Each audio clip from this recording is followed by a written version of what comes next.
بسم اللہ الرحمن الرحیم۔ السلام علیکم۔ اشرف ہاشمی ایڈوکیٹ آپ کی خدمت میں حاضر ہے۔ مجھے اس حقیقت سے مکمل طور پر آشنائی ہے کہ ہم ارباب اختیار تک جو آواز پہنچانا چاہتے ہیں وہ ان تک پہنچ بھی جائے تو اس کا کوئی اثر نہیں ہوتا۔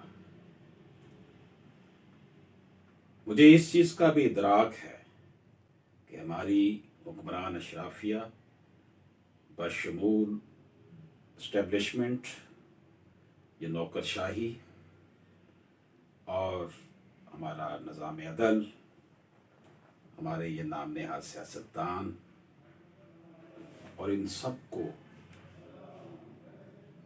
لیڈ کرنے والے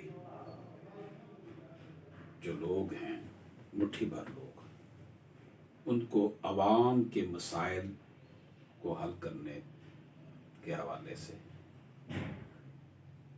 ذرا بھر بھی جو ہے اس سے کوئی سروکار نہیں۔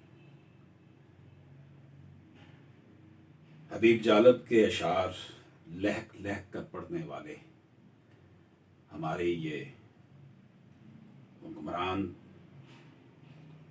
علامہ اقبال کی اور فیض کی باغیانہ شاعری کو اپنی تقاریر کا حصہ بنانے والے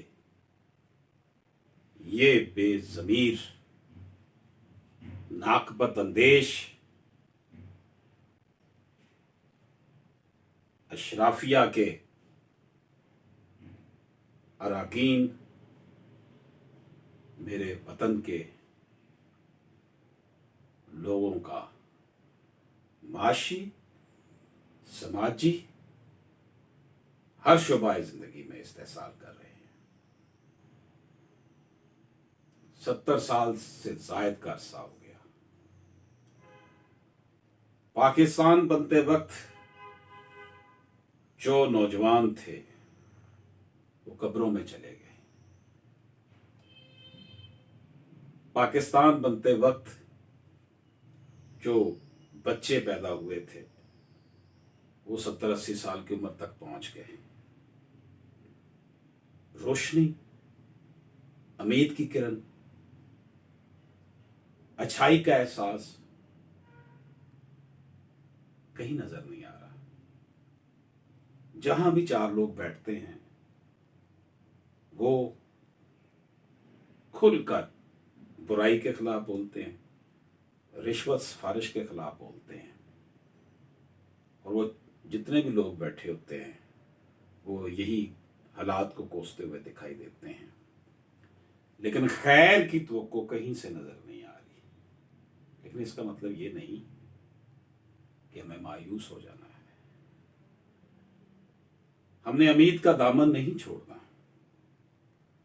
کیونکہ اللہ پاک امید کا نام ہے، اللہ پاک حوصلے کا نام ہے، اللہ پاک سچائی کا نام ہے، اللہ پاک سب کچھ دیکھ رہا ہے۔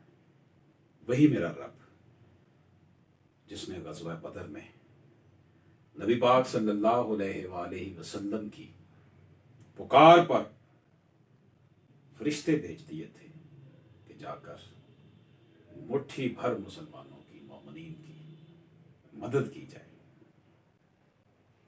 دوستو، یہ تمہید باندھنے کی ضرورت مجھے کیوں پیش آئی؟ میرے ہاتھ میں کیس ہے۔ میں ڈیفینیٹلی اس کیس کے حوالے سے نہ تو مقام کا ذکر کروں گا، نہ ان ججز کا نام لے سکتا ہوں، ایون پارٹیز کا نام بھی آپ کے سامنے نہیں لوں گا۔ میں آپ کی خدمت میں عرض کروں کہ یہ کیس 5واں سال اس کو جا رہا ہے، جہیز سامان کی واپسی کا۔ 2 سال